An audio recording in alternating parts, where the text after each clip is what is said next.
मंत्र्यांना सुद्धा कळलं पाहिजे की बाबा कोण कष्ट करतोय आणि सत्ता आल्यानंतर मूग गिळून गप बसतात किंवा शेतकऱ्यांचं 100% वीज बिल माफ करा, मोफत राहू द्या. अजितदादाच बोलले होते 6 वर्षापूर्वी की तेलंगणाला मोफत वीज दिली जाते, महाराष्ट्रात काय अडचण आहे. एक 70-80 हजार शेतकरी एका ठिकाणी आले आणि मुख्यमंत्र्याला जाब विचारला किंवा FRP प्रमाणे पैसे तुम्ही आम्हाला देत नाहीत. भारत देशाला स्वातंत्र्य मिळण्याआधी पहिल्यांदा सोलापूर जिल्ह्याला स्वातंत्र्य मिळाले आदल्या दिवशी. त्यात मला ऑफर आल्या, ऑफरला लात मारली मी, कारण माझा जिल्हा तडफडतो, एकमेव ती माझ्या डोळ्यापुढे दिसत होतं. कोणती देशमुख बसलाय पाणी मागतो प्याला, धरणातच पाणी तर मुतुगा. अजितदादाला फडणवीस साहेब खांद्यावर हात टाकून शपथविधीचा सोहळा करून घेतात आणि राज्याची चावी अर्थमंत्रीपद त्यांच्याकडे दिले. मग ही पब्लिक कसं काय कोण जाब विचारत नाही त्यांना. साखर कारखान्याच्या चेअरमननं ह्या शेतकऱ्याचं 200-250 टनाचं बिल दिलेलं नाही, 6 महिने झालं. तो शेतकरी त्याच कारखान्याच्या वाढदिवसाला हारण फेटा घालून घेऊन जातो. ती देशमुख का कोण मागच्या 55 दिवसापासून त्या आझाद मैदानावर उपोषणाला बसलाय आणि धरणातच पाणी नाही, तर मी काय पुढचं तुम्हाला सगळ्यांना माहीतच आहे. आणि या एका स्टेटमेंटमुळं तत्कालीन उपमुख्यमंत्री अजित पवार यांना 2013 साली महाराष्ट्राचे माजी मुख्यमंत्री स्वर्गीय यशवंतराव चव्हाण यांच्या समाधीस्थळी जाऊन आत्मक्लेश करावा लागला होता. आणि ते आंदोलन ज्यांनी उभारलं होतं ते म्हणजे ते देशमुख कोणतरी ते म्हटले होते अजितदादा, ते म्हणजे सोलापूर जिल्ह्यातील मोहोळ तालुक्यातील रहिवाशी प्रभाकर भैया देशमुख. आपल्या आखाडा लोकसभेचा या निवडणूक स्पेशल कार्यक्रमाच्या माध्यमातून आपण महाराष्ट्रातील अनेक लोकसभा मतदारसंघामध्ये फिरतोय आणि बऱ्याच लोकांसोबत आपण हितगुज साधतोय. अनेक खासदार असतील, सामान्य नागरिक असतील. तर आज आपण अशाच प्रकारे सोलापूर जिल्ह्यातील मोहोळ या ठिकाणी आलेलो आहोत. मी सुरुवातीला त्यांची फक्त जी ओळख सांगितली तुम्हाला की ते आंदोलन त्यांनी केलं होतं, तर त्या आंदोलनाच्या माध्यमातून ते नॅशनल मीडियामध्ये झळकले होते, परंतु तितकीच त्यांची ओळख नाही आहे. तर खूप मोठं म्हणजे माझ्या माहितीनुसार ह्या पश्चिम महाराष्ट्रात नव्हे तर महाराष्ट्रात एवढी आंदोलनं, अनोख्या प्रकारची आंदोलनं लोकांच्या हितासाठी कुणी केली नसतील. तर मी तुम्हाला जास्त इंट्रोमध्ये सांगणार नाही. आज आपण त्यांच्यासोबत मोहोळमध्ये आलेलो आहोत आणि त्यांच्यासोबत आज आपण संवाद साधणार आहोत. भैया नमस्कार. नमस्कार. कसे आहात? हाय, बरं आहे. तुम्ही आले आमच्या सोलापूर जिल्ह्यात, म्हणजे व्यथा जाणून घेण्यासाठी तुमचा मीडिया आला चेतन सावंतच्या माध्यमातून. त्याचं मला खूप आनंद वाटला, कौतुक वाटलं. पहिल्यांदाच तमाम कष्टकरी शेतकऱ्यांच्या वतीने, दीनदलितांच्या वतीने तुमचं स्वागत करतो मी. म्हणजे कोणतर तळमळ असणारा एक संपादक आमच्या जिल्ह्यातल्या व्यथा जाणून घेण्यासाठी आला. भैया काय सांगाल, म्हणजे तुमचा जो प्रवास आहे हा सगळा संघर्षाने भारलेला आहे. म्हणजे तुम्ही सकाळी 7 वाजता घरातून बाहेर पडता ते रातच्या 12-1 वाजेपर्यंत जायची वेळ नसते.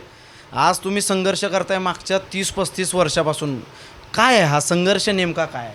संघर्ष म्हणजे मला तशी राजकीय पार्श्वभूमी पण आहे, कारण माझे वडील स्वर्गीय शिवाजीराव देशमुख 71 साली शंकरराव मोहिते पाटील आणि लोकनेते बाबूराव अण्णा पाटील आनगरकर त्यांच्या नेतृत्वाखाली सोलापूर जिल्हा मध्यवर्ती बँकेवरती 71 साली डायरेक्टर होते, संचालक होते. पुन्हा भूविकास बँकेवरती डायरेक्टर म्हणून पद भूषवलं त्यांनी. पुन्हा भीमा सहकारी साखर कारखान्यावरती डायरेक्टर होते. 25 वर्षे मोहोळ तालुक्यातल्या माझ्या पाटकुल गावात वडील माझे सरपंच होते. 35 वर्षे सोसायटीचे, विविध कार्यकारी सोसायटीचे चेअरमन होते. अशी राजकीय पार्श्वभूमी पण आहे. त्यांनी पण राजकारणापेक्षा स्वर्गीय शिवाजीराव देशमुख आणि माझ्या वडिलांनी समाजहिताचं काम जास्त केलं. आणि अशा परिस्थितीतून मी 10वीतून पास होऊन बाहेर पडल्यानंतर बार्शीला मी BP सुलाके कॉमर्स कॉलेजला 11वीला कॉमर्सला ॲडमिशन घेतलं. आणि तिथून मी 11वी कॉमर्सला ॲडमिशन घेतल्यानंतर या भारत देशातल्या दलित पॅन्थरचा मोर्चा रामदासजी आठवले साहेबांच्या नेतृत्वाखाली मुंबई मंत्रालयावरती होता. त्या टायमाला तत्कालीन मुख्यमंत्री या देशाचे नेते शरदचंद्रजी पवारसाहेब होते.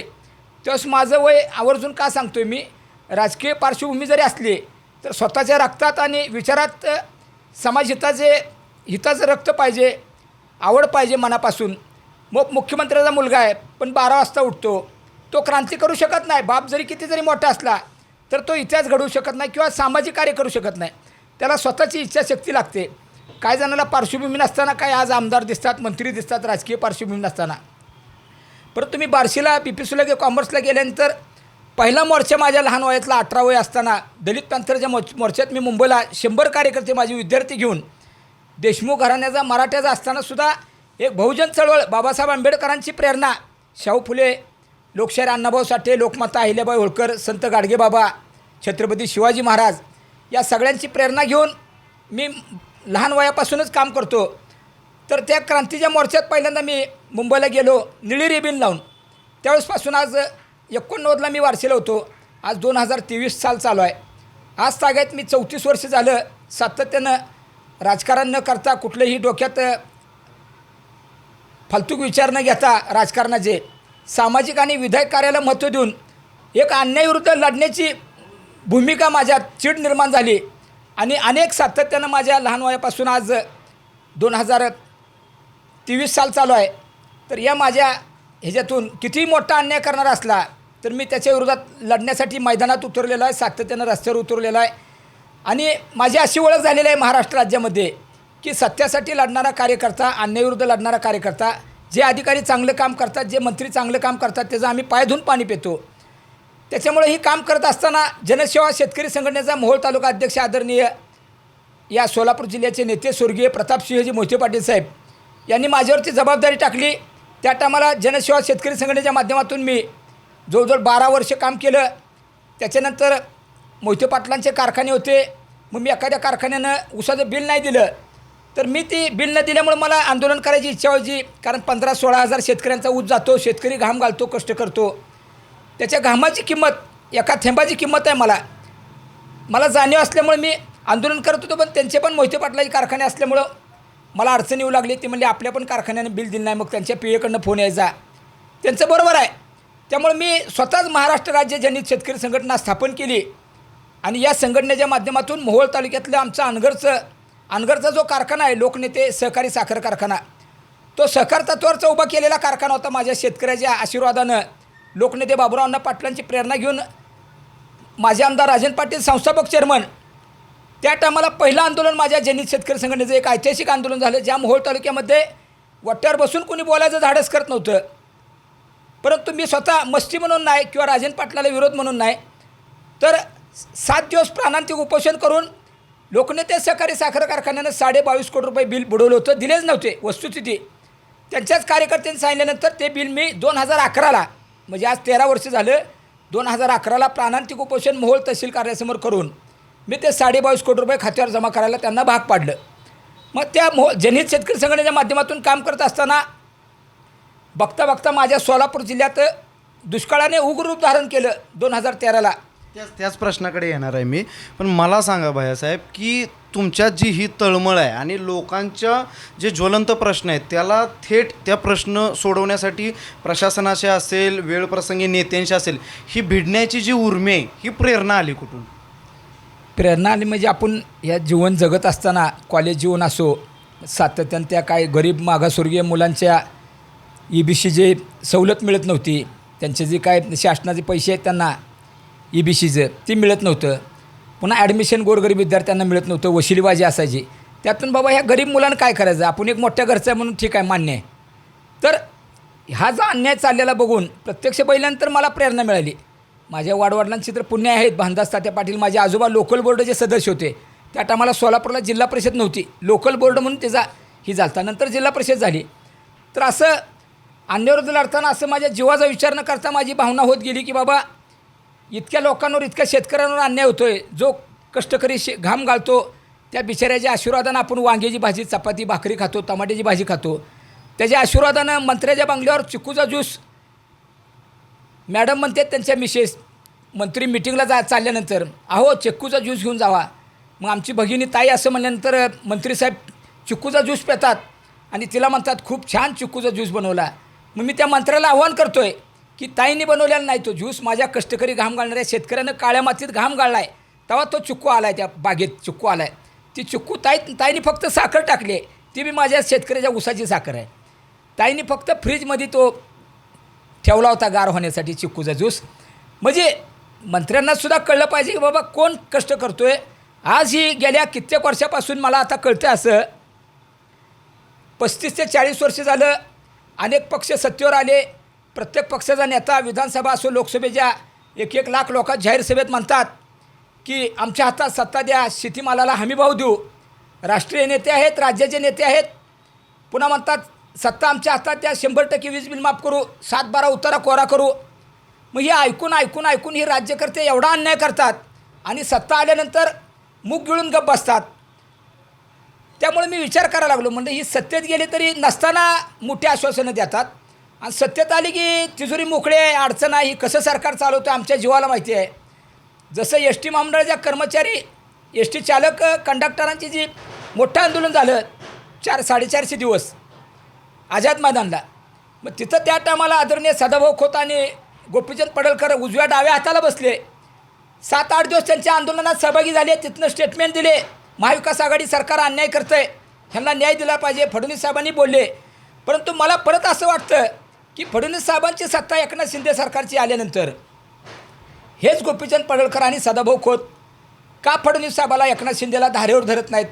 विधानसभेत का आवाज उठवत नाहीत की एस टी कामगार बिचारा मरतोय, त्यांची जी मागणी आहे ती त्या काळात तुम्ही आम्हाला पाठवल्यामुळे आम्ही आझाद मैदानाला गेलो, तर तिथं हे बरेच शब्द काढायला तयार नाही.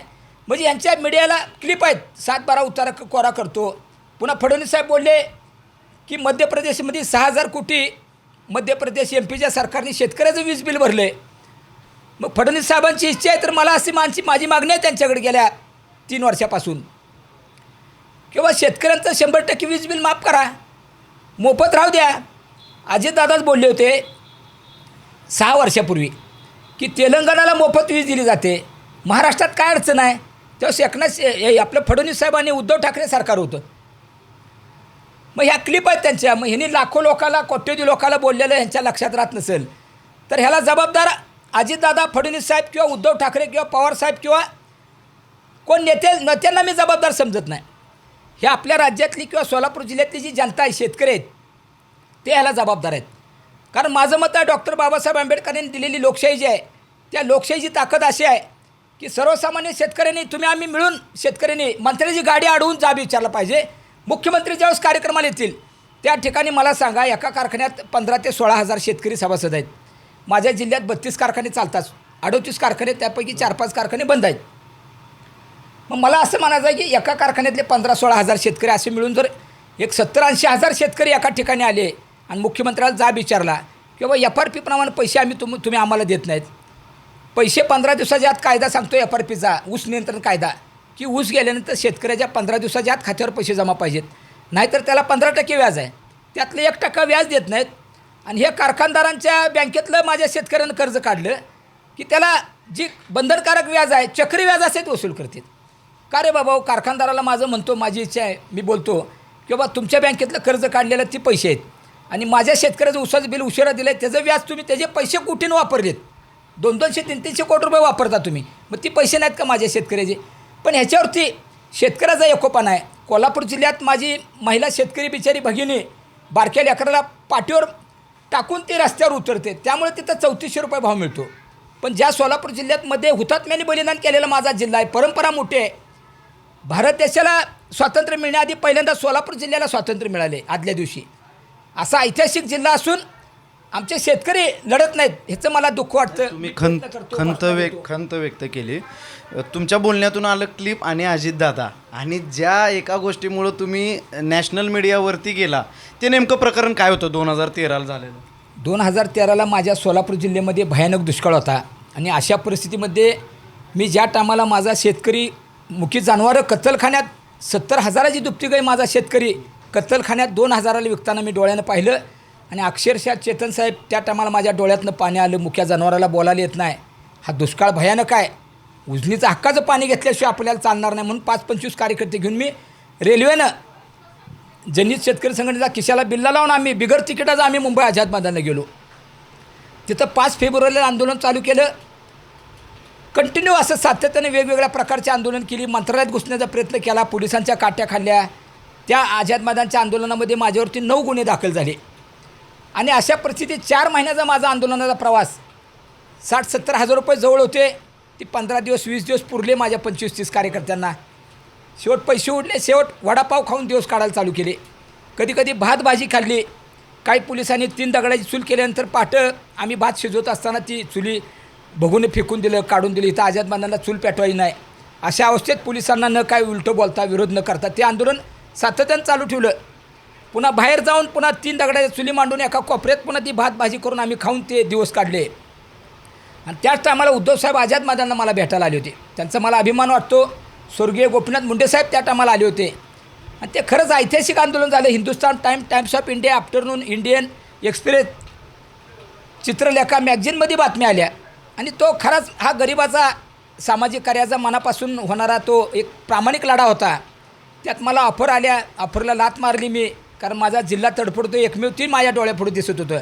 मग अशा वेळेस काम करत असताना अजितदादा पवारसाहेबांनी धरणात पाणी नाही, अडचण आहे, दुष्काळ आहे, बघू ते देशमुख बसलेत, आंदोलन चालू आहे, पण आता धरणात पाणी नसल्यामुळे आम्ही पाणी सोडत नाही, जरा शासनाला अडचण आहे, त्यांनी समजून घ्यावं, असं जरी सोप्या भाषेत बोलले असते तरी त्याच दिवशी अजितदादांच्या शब्दाला किंमत देऊन आम्ही माझं उचलून आम्ही रेल्वेनं सोलापूरला आलो असतो, 50 शेतकरी घेऊन, कार्यकर्ते घेऊन माझे. परंतु त्यांनी एक राज्याचे शाहू फुले आंबेडकरांचंही महाराष्ट्र म्हणून अख्ख्या भारत देशामध्ये नावलौकिक झालेला हा महाराष्ट्र माझा, छत्रपती शिवरायांचा महाराष्ट्र, असं असतानासुद्धा एक राज्याचे कुटुंब प्रमुख कोणती देशमुख बसलाय, पाणी मागतो प्यायला, आता धरणातच पाणी तर मुतुगा, अशी भाषा वापरली. त्याच्यामुळं खूप वाईट वाटलं मला की कुठल्या राज्याच्या नेत्याकडनं आम्ही अपेक्षा करायची, म्हणजे काय, म्हणजे तुम्ही म्हणू शकता ना पाणी नाही, देशमुखांनी बसू नये, आंदोलन बंद करावं, मान्य आहे ना, आमच्या महाराष्ट्रातल्या जनतेने मान्य केलं असतं. पण त्या टायमाला माझ्या एका आंदोलनामुळं, आम्ही सगळ्या कार्यकर्त्यांनी मिळून केलेल्या प्रयत्नामुळं एक इतिहास घडला आणि त्या टायमाला 2014ला सत्तांतर झालं. काँग्रेस राष्ट्रवादीची सत्ता बाजूला सारून माझ्या महाराष्ट्रातल्या जिल्ह्यातल्या जनतेने, शेतकऱ्यांनी, दीनदलितांनी भाजप शिवसेनेची सत्ता आणली. आणि पण आता काय झालं आहे, परिस्थिती अशी आहे की भाजप शिवसेना असो, महाविकास आघाडी असो, नक्की कोणावर विश्वास ठेवायचा ही पंचायत झालेली आहे. आमच्या सर्वसामान्य माणसाची लई गुची झाली. मला सांगा भैयासाहेब, मग त्या आंदोलनानंतर लोकांच्या काय प्रतिक्रिया होत्या की तसं झाल्यानंतर? लोकांच्या प्रतिक्रिया म्हणजे मी आता अजितदादांनी काय भविष्यात मुख्यमंत्री व्हावं, ती काय दुश्मन नाहीत आपले, राजकीय नेता आहे, देव चुकला आहे तर ती तर माणूस आहे, व्यक्ती आहे, त्यांनी माफी पण मागितलेली आहे बऱ्याच वेळा. परंतु मला असं वाटतं की बाबा तुम्ही आत्मपरीक्षण करा. तुम्ही अजूनही का बोलतात की म्हणजे माझ्याकडनं जे स्टेटमेंट झालं त्याला मला खूप नुकसान झालं आहे त्या सगळ्या गोष्टींचं. नाही, त्यांनी बोलून दाखवतात अनेक कार्यक्रमात. त्यांनी स्वतः त्यांना बारामतीसुद्धा विचारलं की तुम्ही दादा, पत्रकार बंधूंनी तुम्हीच विचारलं पत्रकार बंधूंनी की दादा तुमच्या आयुष्यातली पहिली चूक कुठली आहे. ती मी मोठेपणा म्हणून सांगत नाही की त्यांनी म्हणले शिक्षकांना एकदा मी उलटं बोललो होतो 4वी-5वीला असताना, आणि दुसरी महाचूक, नुसती चूक नाही, ती उजनी धरणाच्या बाबतीत जी मी स्टेटमेंट दिलं ती माझ्या आयुष्यातली चूक आहे म्हणले. त्यांनी कबूल केलेलं आहे, ते काही दुश्मन नाहीत आपले. परंतु कसं आहे, अनेक राज्यकर्ते असं इतकं बेभान होऊन आता तर ह्या 5 वर्षात बोलणं चालू आहे त्यांचं. काय आत्ताची जी सगळी परिस्थिती आहे, आता आम्ही या लोकसभेचा आढावा घेण्यासाठी फिरतोय, अनेक लोक निराश आहेत, नाराज आहेत, अस्वस्थ आहेत लोक. काय आहे नेमकी लोकांची अस्वस्थता? नाही, काय आहे म्हणजे प्रकार कसा झाला आता की राष्ट्रवादीची निम्मी सत्ता सत्तेमध्ये आणि निम्मी पक्षातले नेते विरोधी पक्षात, पुन्हा शिवसेनेचे निम्मी सत्तेमध्ये, आणि काय आता उद्धव साहेबांची शिवसेना, म्हणजे नक्की कुठल्या ह्या लोकांनी, सर्वसामान्य जनतेने जायचं कुठं, असा एक संभ्रम निर्माण झाला आहे. आणि मला काय वाटतं, तुम्ही रात्रीत तुमच्या मनात विचार आला सत्तेत जा वाटतं आहे, परंतु तुमच्या ह्या 10-15 वर्षात ज्या भाजपच्या, राष्ट्रवादीच्या कार्यकर्त्याची भांडणं झाली ती गावात, ग्रामपंचायतला असो, जिल्हा परिषदला असो, विधानसभेला असो, माझा नेता उभारला आहे म्हणून तो कार्यकर्ता भाजपचा असो, राष्ट्रवादीचा विधान त्या मतदान केंद्रात भांडणं करतो आहे, पोलीस त्याला अटक करतात, त्याच्यावर केसेस आहेत, ते कोर्टात तो तारखा काढतो आहे. मग ही रात्रीत 3 जण एका जागेवर आली, खुर्चीत आले. अरे बाबा, तुमच्या कार्यकर्त्याची खाली पेटलेली आत्तापर्यंतची भांडणं कोणी मिटवायची कोर्टातली? तुम्ही एकत्र आला, मान्य आहे, मोठे नेते आहेत म्हणून, राज्याचे नेते आहेत, मोठ्या माणसात सगळं झाकून जातं, पण गरीब कार्यकर्त्यांनी काय करायचं तुमच्या? मग अशा अवस्थेतनं आता अजितदादा बोलताना म्हणतात की मी जनरल बोलतो आहे, अजून कुठल्या पक्षाला, कुठल्या ह्याला माझा पाठिंबा जाहीर नाही, कारण विश्वास असा उडला आहे की आतासुद्धा आजचा जो कोण विरोधी पक्ष नेता आहे तो उद्या कुठल्या मंत्रिपदाची शपथ घेईल याची गॅरंटी राहिलेली नाही. अवस्था अशी आहे, मोदी साहेब इकडे म्हणतात जो 50 बरस ने कांग्रेस ने जो कुछ नहीं किया तो मैंने किया है. ठीक है, नरेंद्र मोदी साहब तुम ऐसे बात करते, और परसों तो कांग्रेस के माजी मुख्यमंत्री अशोक चव्हाण को बाजू में लेके हाथ में हाथ मिला के उसको कौतुक करते तुम, और राज्यसभा पे उसको खासदार बना रहे तुम. अरे कैसा है, कोट्यवधी लोग देखते हैं तुम्हारी तरफ मोदी साहब. एक देश का बड़ा नेता देशाचे पंतप्रधान बोलत असताना की ते म्हणतात काँग्रेस में जो इतने दिन भ्रष्टाचार हुए उसको हद्दपार करना चाहिए. काँग्रेसचे नेते तुम्ही जवळ घेताय, मग काय नक्की काय समजायचं आम्ही तुमचं? म्हणजे चाललं आहे काय? त्यांनी म्हणले महाराष्ट्र के NCP के लीडर ने 70,000 कोटी का भ्रष्टाचार किया है. आणि 4 दिवसात तर अजितदादा दिल्लीत गेले. नरेंद्र मोदी साहब म्हणले बुलाओ अजितदादा को अंदर और मिट्टी मारा दादा को नरेंद्र मोदी ने. अरे कौन हम क्या देख रहे हैं, कैसा है शाहू फुले अम्बेडकर का ये महात्मे का काम क्या है, विचार क्या है, और तुम ये क्या कर रहे. सब लोग मीडिया पे देख रहे, तुम्हारे मीडिया पे देख रहे. इतर ए बी माझा आहे, TV9 आहे, आस्तिक आहे, IBN आहे, पुढारी आहे, झी 24 तास आहे. तो ये सब लोगों को पागल बना रहे तुम, पण लोग पब्लिक एकत्रित आ नहीं रहे. मैं ऐसे बात करते मुझे बुरा लगा. वो NCP के लीडर ने 70,000 कोटी का भ्रष्टाचार किया, हमें उसे देखना पड़ेगा ऐसा डोस दिया. आणि गोपीनाथ मुंडे साहेबांनी आपल्या स्वर्गीय आवर्जून आठवण येते त्यांची मला. आणि फडणवीस साहेबांनी बऱ्याच सभेत सांगितले ह्या 15 वर्षात की अजितदादा पवारनी 70,000 कोटीचा भ्रष्टाचार केलेले माझ्याकडे ट्रक भरून पुरावे आहेत. ही गेली कुठं. नुसतं एक कागदावरचा पुरावा असला भ्रष्टाचाराचा तर तो अधिकारी सस्पेंड होतो. मी ट्रक भरून असणारे पुरावे भ्रष्टाचाराचे आरोप केलेले अजितदादाला फडणवीस साहेब खांद्यावर हात टाकून शपथविधीचा सोहळा करून घेतात आणि राज्याची चावी अर्थमंत्रीपद त्यांच्याकडे दिले. मग ही पब्लिक कसं काय कोण जाब विचारत नाही त्यांना. नाही त्यांचं चालणारच आहे, राज्यकर्त्यांचं नांगर लावायचं काम चालणारच आहे, कुठली महाविकास आघाडी असो, एकनाथ शिंदे सरकार असो. पण ह्याला पब्लिकची जोपर्यंत महाराष्ट्र राज्यातल्या एकी होत नाही आणि हा खरा शाहू फुले आंबेडकर शिवाजी महाराजांच्या विचाराचा महाराष्ट्र आहे, सावित्रीबाई फुलेंचा महाराष्ट्र आहे, लोकमाता अहिल्याबाई होळकरांचा महाराष्ट्र आहे, संत गाडगेबाबांचा महाराष्ट्र आहे, संत सेना महाराजांचा महाराष्ट्र आहे, अण्णाभाऊ साठेंचा महाराष्ट्र आहे. त्यांच्या काळातलं विचार करा. अण्णाभाऊ साठेंच्या खिशात रुपये नव्हता, ते वाटेगावरनं चालत गेले मुंबईला आणि गिरणी कामगार म्हणून काम केले त्यांनी. त्याची आज परिस्थिती अशी आहे, अण्णाभाऊ साठेंची रशिया, फ्रान्स, जर्मनी, भारत देशात, महाराष्ट्रात पुतळे उभा आहेत. म्हणजे पैशाला किंमत नाही, विचाराला किंमत आहे. तुमचे विचार काय आहेत ह्याला लोक प्राधान्य देतात. मी म्हटलं भैया पैशाला किंमत नाही, विचाराला किंमत आहे. तर तुम्ही आयुष्यात किती आंदोलनं केलेत आणि ह्या सोलापूर जिल्ह्यातील तळागाळातल्या लोकांसाठी तुम्ही आंदोलन करता. तर ज्यावेळेला त्यांचं काम होतं, तहसीलदार कार्यालयातलं काम असो, पंचायत समितीला असो, कारखान्यातलं असो, त्यावेळेला काय भावना असते, समाधान वाटतं?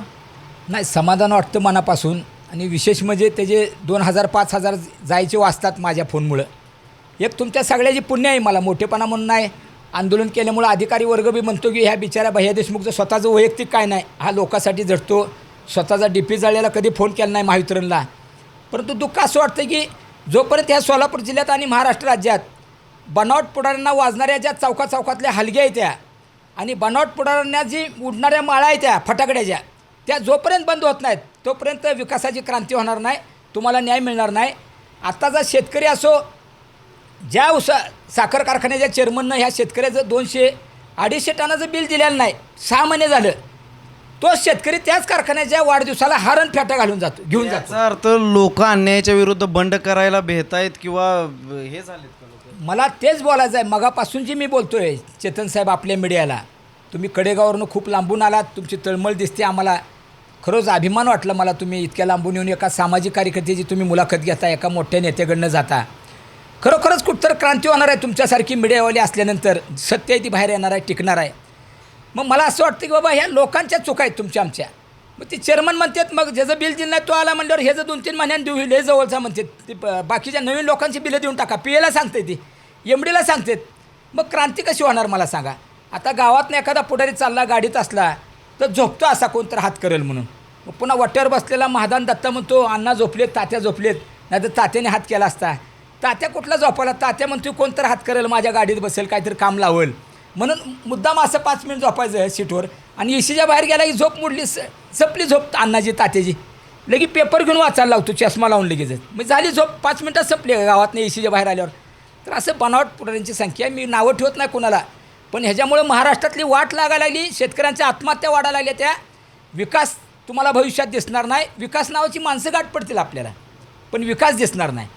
मला सांगा, 50 लाखाचा रस्ता आहे, 50 लाखाचा रस्ता मंजूर आहे, तिथं 20 लाखच खर्च आहे. अरे 30 लाख साखळी पद्धतीनं गायबच आहेत. ही रस्ता मग 6 महिन्यात खड्डे पडणारच ना. त्याला पाहिजे ते तुम्ही जर मटेरियल नाही दिलं, खड्डे पडतात. पण निष्पाप माणूस गाडीवरनं पडतो, मंडळी त्याची माता भगिनी मागं बसलेली असते, लहान लेकरू असते, खड्ड्यातनं हादरा बसले, ती पडून डोक्याला मार लागला, जागेवर जीव जातो आहे. पण ह्याचं कुठल्या राज्यकर्त्याला अधिकाऱ्यांना काही देणं घेणं नाही. अतिशय म्हणजे बेधुंदपणे सगळं चाललेलं आहे. मग मला सांगा, आता महाविकास आघाडी सरकार असलं, आता अजितदादा म्हणतात मी सत्तेत का गेलो तर मला शेतकरी हिताचं जनतेच्या हिताचं मला काम करायचं आहे, त्यामुळे सत्तेत गेलो मी. अहो दादा मान्य आहे ना, सत्तेत गेला हो तुम्ही. मग आता पुन्हा जर महाविकास आघाडी सरकार आलं, शरद पवार साहेब, उद्धव साहेबांनी, बाळासाहेब थोरात ह्यांचं सरकार आल्यावर पुन्हा दादा तुम्ही तसंच म्हणणार मग मी सत्तेत जायचं आहे, मला लोकहिताचं काम करायचं आहे असं काय. नंतर स्वर्गीय गणपतराव देशमुख आमचे या महाराष्ट्र राज्याचे नेते, ते माझ्या गावचे आहेत, मला अभिमान आहे त्यांचा. त्यांनी सांगोल्याला 55 वर्षापूर्वी जाऊन राहिले, 55-60 वर्षापूर्वी राहिले सांगोल्याला पर तालुक्यात. आणि तेच स्वर्गीय गणपतराव देशमुख, चेतन साहेब तुम्हाला काय सांगायला हरकत नाही, सांगोला तालुक्यात 11 वेळा आमदार म्हणून निवडून आले. शेतकरी कामगार पक्ष त्यांचा महाराष्ट्रात त्या टायमाला 4 ते 5 आमदार शेतकरी कामगार पक्षाचे होते. पुन्हा त्याच्यानंतर ते जयवंत पाटील आपले कोकण भागातले, खारघर भागातले, तर मीनाक्षी पाटील हे 2-3 आमदार. परंतु त्यांनी पक्ष सोडला नाही. आणि विशेष म्हणजे ज्या तालुक्यातला तोच मतदार, तोच तालुका, तीच विधानसभा आणि तीच व्यक्ती जर 11 वेळा निवडून येत असेल तर त्यांचं देशात अक्षरशः इतिहास घडवलेला आहे. त्याचा आदर्श या राज्यकर्त्यांनी सगळ्यांनी घ्यावा. जे रात्रीत पक्ष घेऊन, खुर्च्या घेऊन, चिन्ह घेऊन गेले, आपल्या नेत्याचं चिन्हच नेले. मग आता हे म्हणतात निवडणूक आयोग म्हणतंय घड्याळ चिन्ह. मग बाळासाहेब ठाकरे मेल्यानंतर तर एकनाथ शिंदे साहेब म्हणतात बाण माझा आहे, पण पवारसाहेब जिवंत असताना अजितदादा म्हणतात घड्याळ माझा आहे. मी नक्की हे आता गणित सोडवायचं कसं आपण? ही लय भयानक मोठा प्रश्न आहे. अतिशय वाईट वाटतं. काय करायचं नक्की? पण ह्याची शक्ती एकत्र होईना. माझी खूप इच्छा आहे ह्या राज्यकर्त्यांना त्यांची जागा दाखवून द्यायची. त्यांनी मागं भूतकाळात पावलं, भविष्यात पावलं टाकताना भूतकाळात मागं बघून पावलं टाकली पाहिजे ती. परंतु दुर्दैवाची अशी बाब आहे की गणपतराव देशमुख 11 वेळा निवडून येतात. आणि आता सध्या एकदा ग्रामपंचायत सदस्याला एखादा जर कोण निवडून आला तर दुसऱ्या वेळेस पाडा ह्या कोडूला म्हणते, दुसऱ्या वेळेस एकदा ग्रामपंचायत सदस्य झाला. मग मला वाटतं ती पण व्यक्तीच आहे, ती काय देव होते का? गणपतराव म्हणजे देव माणूस आहे आम्हाला, पण ती व्यक्ती 11 वेळा निवडून येते. मग अजितदादा पवारांना मला सांगायचं आहे की गणपतराव देशमुख 2 पक्षाचे, एका पक्षाचे 2 आमदार घेऊन विधानभवन हलवून टाकतात. तुम्हाला सत्तेत जायचं काय कारण आहे? सत्तेत का आलो तर मला शेतकरी हिताचं काम करायचं आहे. मग आता दुसऱ्या सत्ता आल्यावर पुन्हा उडी मारून टुणूक दिशी पुन्हा पलटी मारणार काय? ज्यांचा आम्ही आदर्श घेऊन काम करायचं आहे. तरुण युवक माझा या महाराष्ट्रातला विद्यार्थ्यांनी कुणाचा प्रेरणा घ्यायची, काय काम करायचं आम्ही? आता ही म्हणणार ग्रामपंचायत सदस्य उद्या ज्याला 11ची बॉडी आली, 5 एकाचे आले, 6 एकाचे आले, त्याला 1-2 कमी पडतात. मग ती ग्रामपंचायत सदस्य बिचारायची त्याची काय चुका? ती काय म्हणणार राज्याचे नेते फुटतात लागा, आपण तर साधा ग्रामपंचायत सदस्य आहे, चल 4-4 लाख रुपये देतो म्हणते, भाव महाबळेश्वरला फिरायला नेते आपल्याला, चल मजा मारू. त्यामुळं महाराष्ट्राची संस्कृती ही चेष्टेचा विषय नाही.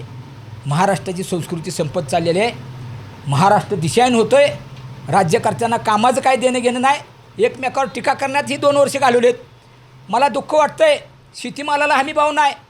नरेंद्र मोदी साहेब म्हणतात जो 50 बरस में कांग्रेस ने काम नहीं किया तो मैंने किया है. ठीक है, मेरे नरेंद्र मोदी साहब को मेरी मांग है कि तुम इतना अच्छा काम किया है, हमें बहुत अच्छा लगता है मोदी साहब. वो अच्छा काम किया है तो बैलेट पेपर पे मतदान ले लो, यूएम मशीन है ना वो रद्द करने दो. तुम्हें अच्छा काम किया तो डरने का नहीं ना. आता यूएम के बारे में मुझे शक आ रहा है. क्या बात है, क्या चल रहा है ये देश में? तर तुमचा देखील जिंदा नाही रहेगी लोकशाही. तुमचा देखील ईव्हीएमला विरोध आहे. मला मुलाखतीच्या शेवटाकडे यायचं आहे. मला सांगा बाळासाहेब की तुमचं हे लोकांच्या प्रश्नासाठी तुम्ही एवढं तळमळीने, ही तुमची जी तळमळ आहे ही दिसते, तुमच्या बोलण्यातून दिसते, तुमच्या कामातून दिसते. अडचणी आयुष्यभर तुमच्या आल्या असतील, हे सगळं काय नेमक्या अडचणी आल्या आहेत? अडचणी आल्या म्हणजे जवळजवळ 40-42 गुन्हे दाखल आहेत माझ्यावर. आंदोलनं किती केली आतापर्यंत? आत्तापर्यंतचे आंदोलन म्हणजे माझं हे आता बॉम्ब आंदोलन आहे. महाराष्ट्र राज्यातल्या शेतकऱ्यांचं 100% वीज बिल माफ करा आणि 2 लाखाची कर्जमाफी करा. चेतन साहेब मला आवर्जून सांगायचं आहे की सरकार 2 लाखाची कर्जमाफी करते, 1.5 लाखाची करते, पण 2 लाखाच्यावर 2,000 जरी असले त्या शेतकऱ्याचं कर्ज तरी माफ नाही. का हो असं कशासाठी? त्याचं 5 लाख असू द्या, 10 लाख असू द्या, खरं करायचं असते तर माझ्या शेतकऱ्यावर मोकळ्या मनाने प्रेम करा.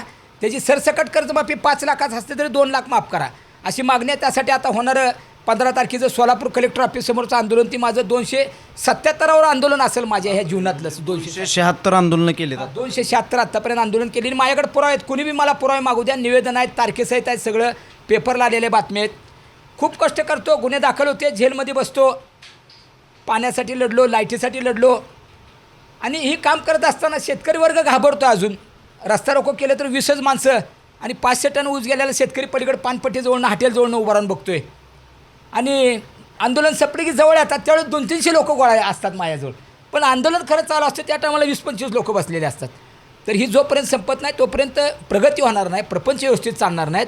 मुलाबाळाला MBA असो MBBS करायचं आपल्याला. मग हा शेतकरी कष्ट करतो पण त्यांना मागायचं धाडच नाही त्याच्या हातात, मालाची किंमत मागायचं धाडच नाही. त्यामुळे शेतकरी जोपर्यंत पेटून उठत नाही तोपर्यंत क्रांती होणार नाही. आणि एक महत्त्वाचं बार्शी तालुक्यातले आर्यन कारखान्याचं आंदोलन झालेलं सांगतो तुम्ही आवर्जून सांगितल्यामुळं. तर शरद जोशी साहेबांचा मला अभिमान आहे. त्यांनी 50-60 वर्ष त्यांनी काम केलं. परंतु त्यांच्या काळातसुद्धा एखाद्या कारखान्याचं RRCची कारवाई होऊन मालमत्ता जप्त करून विकून शेतकऱ्यांच्या खात्यावर पैसे जमावेत इतक्या दिवस कधी आंदोलन चालू राहिलं नसेल. परंतु मी आर्यन कारखान्याचं बिल बुडवलं होतं 2014ला. तर तिथं मी जवळजवळ खूप दिवस आंदोलन केलं. चेअरमनला एका आंदोलनाच्या ह्याच्यात मी जेलमध्ये घातलं. आर्यनचे चेअरमन अविनाश भोसले आणि व्हाईस चेअरमन श्रीकांत नलोडे आजसुद्धा ते जेलमध्ये आहेत. 7 वर्ष झालं. कधीही चौकशी करा. ही ताकद आहे जनहित शेतकरी संघटनेची, माझ्या कार्यकर्त्याची आणि शेतकऱ्याची. तर मला सांगावं असं वाटतं की त्यात मी कितीतरी वेळा मला ऑफर आल्या पण मॅनेज झालं नाही. माणूसच मॅनेज झाला ना तो विकास राहत नाही, त्या अधिकाऱ्याजवळचा वचक राहत नाही आणि त्या कामाला झटका बसतो, त्याची प्रगती होऊ शकत नाही. त्यामुळं धार ही तलवारीसारखी पाहिजे आंदोलनाची. विचार आक्रमक म्हणजे मोठेपणा म्हणून नाही, पण मला ॲटोमॅटिक माझ्या रक्तात येतं. असं बोलताना सामान्य लोकात मी गोड वाटतो लोकांना, परंतु काम करत असताना माझ्या रक्तातनं ती आक्रमकपणा बाहेर पडतो. हिसका दाखवता तुम्ही तुमचा? नाही दाखवतो मी. कुलपं लावून कोंडून टाकलेत अधिकारी, पण त्यांना बी विनंती करतो मी, बाबा साहेब कनेक्शन तोडलेले जोडा. ते बाबा मुख्य जनावराला ताण लागलेले आहे, त्यांना पाणी नाही, कशाला हाल करता तुम्ही? 24 तासाचं लाईट बिल आकारता बेकायदेशीर. 8 तास लाईट देत नाहीत, त्यातसुद्धा 2 तास लाईट ट्रिप होती. मग काय व्यवस्था काय? मग मला सांगा, त्या टायमाला अजितदादा पवारसाहेब होते महाविकास आघाडीतनं.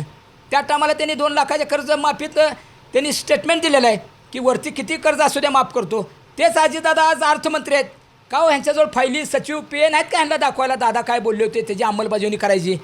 आज 350 रुपये मी विखे पाटलांना घेराव घातला होता सोलापूरला नियोजन भवनला.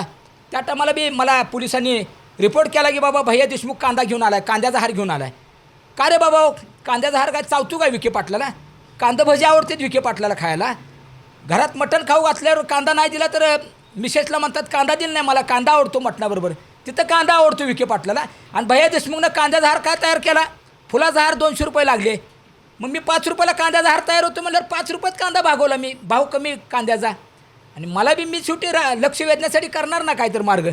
ते पोलिसांना काय आवडलं नाही. विखे पाटलांनी मान्य केलं, त्यांनी माझ्यावरचा गुन्हा दाखल झालेला रद्द करा म्हणून त्या विखे पाटलांनी कमिशनरला लेखी आदेश केलेला माझ्याकडे पुरावा आहे. परंतु वाईट वाटलं मला की कांद्याचा हार बनवला आहे आणि तुम्ही आमदार लोक हो, ज्यावेळेस तुम्ही विधान भवनाच्या पायऱ्यावर कांद्याचा हार गळ्यात घालून बसता, कांद्याला भाव कमी असताना तो कांद्याचा हार गळ्यात टाकायला आवडतो. कारण महाराष्ट्र सगळा TVला बघतो ना. इथं भैया देशमुखनं कांद्याचा हार तयार केलेला वाईट वाटतं पोलिसांना, काय अधिकाऱ्यांना. अरे पोलिसांना म्हणलं तुम्ही शेतकऱ्याची लेकरं आहे. आपल्या वडिलांना काळ्या मातीत घाम गाळल्याशिवाय कॉलेजला पैसे दिल्याशिवाय तुम्ही हवालदार PSI झाला आहे काय? काही 80% पोलीस अधिकारी कर्मचारी चांगले आहेत माझ्या सोलापूर जिल्ह्यातले. काय ज्याला समाजाचं काय देणं घेणं नाही, ज्याला काय सामाजिक कार्यकर्त्याची किंमत नाही, असे अधिकारी काय अन्याय करतात. ते सहन करून आम्ही तुम्ही म्हणताय तसं वाटचाल करतो आहे. परंतु 350 रुपये अनुदान दिलेलं नाही अजून.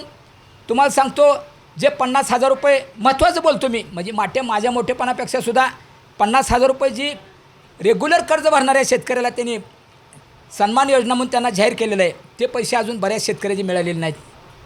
एकनाथ शिंदे साहेबांनी, फडणवीस साहेबांनी, अजितदादांनी याचा पण विचार केला पाहिजे. पुन्हा दुसरा मुद्दा, कांदा निर्यात बंदी केलेली आहे 4-5 महिने झालं.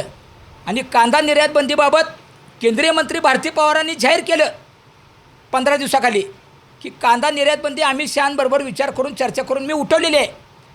तर दुसऱ्या दिवशी मला आनंद वाटला. त्या दिवशी भाव वाढण्याच्या मार्गावर असेल वाटलं, पण दुसऱ्या दिवशी पुन्हा ब्रेकिंग न्यूज आली TVला की 31 मार्चपर्यंत कांदा निर्यात बंदी तशीच ठेवलेली आहे. केंद्रीय मंत्री म्हणतात, कोट्यवधी लोक बघतात. म्हणजे ह्याने आपण काय बोलतो आहे काय, म्हणजे नक्कीच चाललं आहे काय यांचं? राज्यकर्त्याची जबाबदारी आहे. कोट्यवधी लोक, शेतकरी अडाणीसुद्धा माणूस वस्तीवर शेतातलं काम करून आल्यावर 7 वाजता बातम्या बघतो. ह्यांनी आत्मपरीक्षण केलं पाहिजे. आपण बोलतो आहे काय, लोकांना येड्यात काढतो आहे काय, परिस्थिती आहे मला सांगायची. तर एक विधायक कार्याच्या दृष्टीने तुम्ही बोललेला शब्द तर पाळा. एकीकडे म्हणताय 100% वीज बिल माफ करतो, 7-12 उतारा कोरा करतो. त्यामुळे जनतेने अभ्यास केला पाहिजे आणि या बाबतीत मी कोर्टात याचिका दाखल करणार आहे की ह्याच्यावरती कायदा तयार करा. लोकसभेला, विधानसभेला जो राज्यकर्ता आश्वासन देतो आहे, त्यानं जर त्याची पूर्तता नाही केली तर त्याच्यावरती मंत्रिपद काढून घेऊन त्याच्यावरती गुन्हे दाखल करा. कोट्यवधी जनतेची फसवणूक करून हा सत्ता मिळवतो, त्याच्यावर गुन्हे दाखल करा. तर कुठतर मर्यादा राहणार आहे खोटं बोलण्याला. नाहीतर असंच चाललं. आता मीडियाला फडणवीस साहेब म्हणतात अजितदादांचा आत घालू, मुंडे साहेब म्हणले होते त्यांना जेलमध्ये घालू. कुठल्या जेलमध्ये घालू काय ती ठरवू. पुन्हा फडणवीस साहेब म्हणलेल्या क्लिपा बाहेर येतात. आता दादा बोललेले आहेत, बाबा जसजशी लाईट जाती तसतशी लेकरं हल्ली लई जन्माला आली ती. अहो दादा 40 वर्षाखाली सुद्धा लाईट नव्हती, तेव्हासुद्धा लेकरं जन्मतच होती. म्हणजे लाईट कमी झाल्यावर लेकरं जन्मते ते असं काय नाही. पण तुम्ही विनोदी ह्याच्यात बोलला. दादांचं काय, त्यांच्याबद्दल अभिमान आहे आपल्याला. त्यांनी भविष्यात मुख्यमंत्री व्हावं, त्यांची इच्छा पूर्ण व्हावी. परंतु जी चाललेलं आहे ती आता महाराष्ट्रामध्ये जी राज्यकर्त्यांचा मनमानी कारभार आणि भ्रष्टाचार आणि भ्रष्टाचारी लोकांना प्रवेश देणं. अरे मग तुम्ही केंद्रात सत्ता आहे भाजपची, जसं काँग्रेसनं 50 वर्ष सत्तेवर प्रत्येक राज्यात सत्ता आणली, सत्ता असल्यामुळे केंद्रात. तर चेतन साहेब मला एक सांगायचं आहे की केंद्रात भाजपची सत्ता असताना ही राज्याचे नेते, केंद्रीय नेते बाकीच्या पक्षातल्या नेत्याला का घ्यायला आहेत बरोबर. मग माझं मत आहे तुमच्या भाजपचे जे 104-5 आमदार आहेत, तुम्ही मंत्रिपदं दिली एकनाथ शिंदे सरकार आणि अजितदादा पवारला. अरे ती भाजपचं बिचारा 35-40 वर्ष तुमच्या पिशव्या वागत आहे, त्याला मंत्रिपद द्या ना. त्या बिचाऱ्यानं काम केलं नाही का, पक्षावर निष्ठा ठेवून तो काम करतो आहे. त्यांनी कुठं जायचं आता. तुम्ही इतर पक्षातली माळ लावली, शिडी तयार केली, मग ह्या आमदारांनी भाजपच्या काय करायचं आता. म्हणजे एक जनरल बोलतो आहे मी, तो त्यांचा निर्णय, त्यांना पक्षाचं प्रेम असेल तर ते राहतील त्यांच्या पद्धतीनं. परंतु ही चाललेला बाजार बरोबर नाही. सगळ्याच नेत्याच्या चुका आहेत. आणि महाविकास आघाडीच्या काळातसुद्धा मराठा आरक्षणाचा विषय काढला नाही, धनगर आरक्षणाचा विषय काढला नाही. आणि धनगर आरक्षणाच्या बाबतीत तर फडणवीस साहेबांनी बारामतीच्या सभेत 9 वर्षापूर्वी शब्द दिला धनगर समाजाला माझ्या, की सत्ता आमच्या हातात द्या, पहिल्या कॅबिनेटमध्ये धनगर समाजाचं आरक्षण जाहीर करतो. आणि दुसरी गोष्ट अशी आहे, गोपीचंद पडळकर साहेब माझे बंधू आहेत, मला अभिमान वाटतो त्यांचा. पण पडळकर साहेबांना मी आवर्जून सांगू इच्छितो की तुम्ही ओबीसीचे मेळावे आहेत, ओबीसी समाजसुद्धा आपलाच आहे. कारण शाहू महाराजांनी ओबीसींना आरक्षण देण्यासाठी त्यांनी लढा उभा केला होता, त्यांनी आरक्षण दिलेलं आहे. मराठा समाजात 18 पगड जातीतल्या लोकांना वर्षाला तीही दिलं जातं, ज्वारी गहू दिली जाते, ती आजही काही ठिकाणी चालू आहे. पण मला आवर्जून सांगायचं आहे की ओबीसीचे मेळावे होते ठीक आहे, मराठ्यांचं बी सभा होतात आरक्षणसाठी, त्यांचा हक्क आहे, तो जातीचा विषय नाही. परंतु या बाबतीत गोपीचंद पडळकरांच्या अजूनही लक्षात नाही, प्रकाश शेंडगेंच्या अण्णांच्या. अरे बाबा तुम्ही आमदार आहे, तुम्ही महाराष्ट्रात धनगर समाजाच्या जीवावर मोठ्या सभा घेता, ढोल वाजून तुमच्या मिरवणूक काढतो माझा धनगर समाज. परंतु गोपीचंद पडळकर साहेबाला मी आणि प्रकाश अण्णा शेंडगेंना सांगू इच्छितोय की धनगर समाजासाठी आरक्षण गेल्या 40 वर्षापासून तुम्ही एसटीचं आरक्षण मागताय, मागासवर्गीयामध्ये धनगर समाजाचा समावेश करा म्हणताय, आणि तुम्ही ओबीसीच्या मेळाव्यामध्ये भाषणं करताय. हे कसं वाटतं तुम्हाला चेतन साहेब. ओबीसी मेळाव्यात तुम्ही मोठी भाषणं करताय आणि समाजाला वाऱ्यावर सोडताय. ह्याचा पण अभ्यास धनगर समाजाचे नेते जे म्हणून घेतात ते गोपीचंद पडळकर असो, महादेव जानकर साहेब असो आणि प्रकाश अण्णा शेंडगे असो, ह्याचं आत्मपरीक्षण करा. ओबीसी विषय वेगळा आहे, पण धनगर समाजाला एसटीचं आरक्षण मागतो आहे आपण, त्या समाजासाठी जाता आम्ही तुमच्या पाठीशी उभा आहे. तुम्ही नसला तरी आम्ही धनगर समाजाचा भंडारा लावून रस्त्यावर आहे. मराठा आरक्षण मिळलं पाहिजे, ज्या त्या जातीचं हक्काचं आरक्षण आहे ते मिळलंच पाहिजे. या बाबतीत सगळे महाविकास आघाडी असो, एकनाथ शिंदे सरकार असो, सगळे काही देणं घेणं नाही यांना आरक्षणचं. फक्त ह्यांना निवडून द्या, आम्हाला मंत्रिपदं द्या. आमच्या वाडवडिलांना नातूसुद्धा पुन्हा बाळूत्यात जन्मलेला असला तरीसुद्धा मला वाटतं कायदा बनवता येईल की 5 वर्षाच्या मुलांसुद्धा विधानसभा लढवता यावी, अशी मला भीती वाटायला लागली ह्याची. तुमची जी सगळी तळमळ आहे, तर हे होते प्रभाकर भैया देशमुख. आज आपण ह्या एका हॉटेलमध्ये त्यांच्याशी बातचीत करतो. ह्याचं कारण देखील एक वेगळं आहे, कारण हे अशाच ठिकाणाहून अनेक लोकांच्या प्रश्नांचं निवारण करत असतात. त्यामुळं आज सहज आम्ही या हॉटेलमध्ये त्यांच्यासोबत त्यांचा जो प्रवास आहे आणि त्यांच्या मनात जे लोकांच्याबद्दलचे जे प्रश्न आहेत, ज्वलंत प्रश्न आहेत, ते ह्या लोकसभेच्या निवडणुकीच्या माध्यमात हे प्रचाराचे मुद्दे व्हावेत, त्यासाठी आज आम्ही त्यांच्यासोबत बातचीत केली. त्यांचा खूप मोठा संघर्ष आहे, तर तुमच्या संघर्षाला देखील सलाम. तुम्ही वेळात वेळ काढला त्याबद्दल तुमचे मनापासून आभार आणि धन्यवाद. आभार आहे.